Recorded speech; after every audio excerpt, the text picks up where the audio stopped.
Sarah Jenkins. Hello, and welcome to another Poetry Deep Dive today. I love Denis Martindale. He has written over 3,700 poems for the Poem Hunter website. Denis Martindale has written a new poem titled Just Resting, and here's what the poem's message shares with us today. So take a gentle, deep breath for a second and just think about this. When was the very last time you gave yourself permission to truly, completely rest? And I don't mean just pausing to scroll through your phone or, collapsing at the end of a totally grueling day. I mean intentionally choosing a simple, mindful pause. Well, today's explainer is going to guide us into this wonderfully quiet, snowy, peaceful world crafted by a master poet. We're going to reflect on a deeply universal, very human need, but we'll be doing it through the eyes of one of the planet's most majestic creatures. Section 1.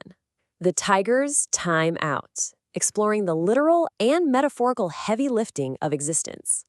What's so fascinating about this poem is actually its origin. It was inspired by a newly discovered painting of a tiger by the acclaimed wildlife artist Stephen Gayford. Now, let's look at the reality of that painted beast for a minute. A tiger exists in a fundamentally different reality than you or I do, right? It doesn't have a calendar filled with stressful deadlines, it absolutely doesn't pay rent, and it for sure has no mortgage to worry about. But that doesn't mean it carries zero burdens.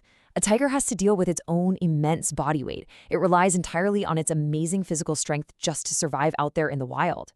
And Martindale uses this literal inspiration from the painting's prose to really ground us. The tiger's burden is purely physical. It's literally the sheer gravity of carrying its own heavy frame through the world. Moving on to Section 2, the anatomy of a pause, deconstructing the verses of a mindful rest. Okay, I invite you to just let the rhythm of these words soothe you as we act as your literary guide through Martindale's beautifully structured thoughts here. Each tired tiger comprehends each pause for staying still. There comes a time when rest makes sense, a timeout, if you will. So the absolutely crucial point here is that word comprehends. The tiger isn't just stopping because it ran out of gas like a broken machine. No, it actively understands the value of the pause. It's a deeply intentional choice. The tiger is actually choosing to take a time out. It recognizes that rest isn't a weakness at all. It's a deeply sensible, totally necessary act of self-preservation.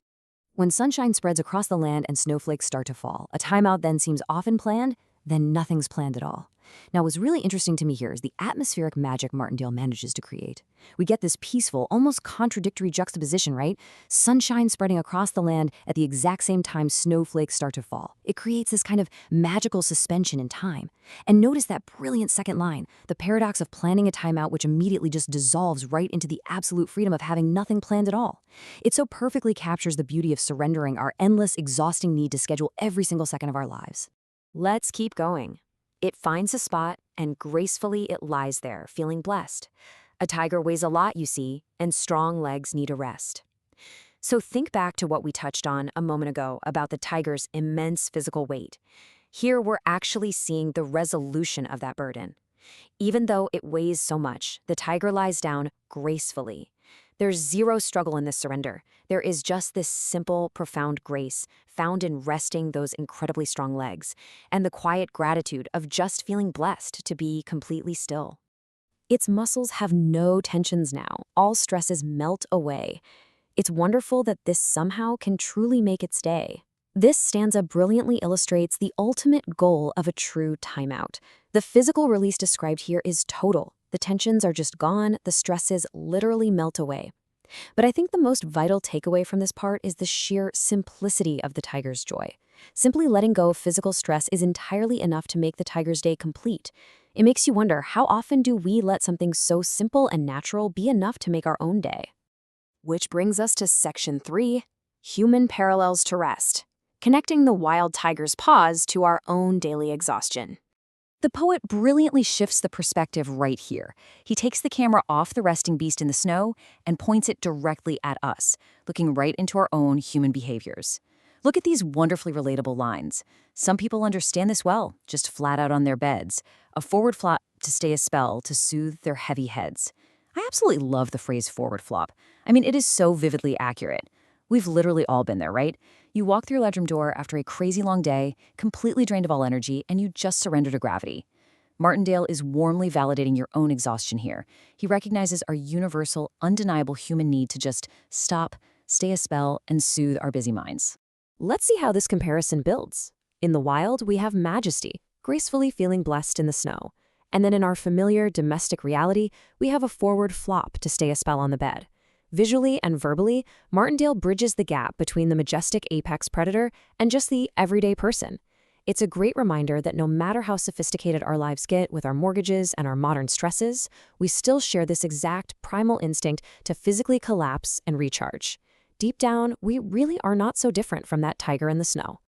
And now for Section 4, the roar of a snore. A lighthearted twist on a peaceful slumber. Okay, up until now, we've been very meditative and soothing, right? But Martindale actually injects a really playful, curious energy into the finale of his work.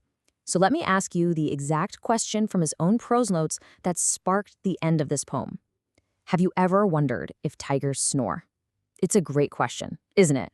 It completely snaps us out of that meditative trance. In his notes, Martindale admits he was actually pondering this very thing as he looked at the painting, matching his own ongoing curiosity with a fun touch of whimsy. Let's see how he puts that into verse. Some tigers snooze a little while, but don't all snore like me. But if they did, I'd have to smile with some hilarity. You can practically hear the smile in his voice through these words, can't you? I just love the poet's charming, self-deprecating humor here. He takes this grand, majestic wildlife poem and suddenly makes it about his own noisy snoring habits, imagining this funny shared camaraderie with the sleeping beast. Imagine how loud that would sound, for what on earth compares. To us, that sound would quite astound, from mighty mouths like theirs. Just lean into that comedic mental image for a second. Imagine a massive, 600-pound tiger, completely dead to the world, snoring so loudly it literally shakes the snowy ground. It wraps up the poem's narrative journey on such a joyful, bright note. We've gone from deep, existential exhaustion all the way to a wonderful, roaring punchline. Before we wrap up our explainer today, it's definitely worth noting the date, May 18th, 2026. This is the specific date for which Denis Martindale dedicated this wonderful, insightful poem. It essentially serves as a timestamp for a truly timeless piece of wisdom. And that brings us to our final slide and a question I really want to leave you with today. What kind of time out do you need to take today to soothe your own heavy head? We might not be giant tigers resting in the snow, but our need to let our stresses melt away is just as real. I highly encourage you to apply the tiger's wisdom to your own life today. Plan a time out and then let nothing be planned at all. Thank you so much for joining me on this explainer diving into the wonderful mind of Denis Martindale. I really hope this leaves you eager to discover and read even more beautiful poetry. Until next time, give yourself permission to just rest.